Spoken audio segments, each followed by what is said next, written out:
கரூர் சம்பவம் தொடர்பான விசாரணைக்காக டெல்லி சிபிஐ அலுவலகத்தில் தவேக தலைவர் விஜய் இன்று ஆஜராகிறார். அவரிடம் 3 நாட்கள் வரை விசாரணை நடத்தப்படலாம் என தகவல் வெளியாகியுள்ளது.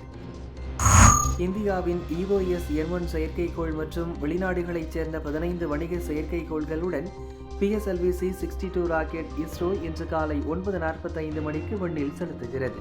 தமிழக அரசின் வருவாய்த்துறையில் பணிபுரியும் கிராம உதவியாளர்களுக்கு காலமுறை ஊதியம் நிர்ணயம் செய்ய உடனடி நடவடிக்கை எடுக்க வேண்டுமென திமுக அரசை ஓ பன்னீர்செல்வம் வலியுறுத்தியுள்ளார். குடும்ப விஷயங்களை தவிர்த்து மற்றபடி போன்கள் மற்றும் இன்டர்நெட் பயன்படுத்துவதில்லை என தேசிய பாதுகாப்பு ஆலோசகர் அஜித் தோவல் கூறினார். ஈரான் நிலவரம் குறித்து சில வெளிநாட்டு எக்ஸ் கணக்குகளில் பரப்பப்படும் செய்திகள் முற்றிலும் தவறானவை.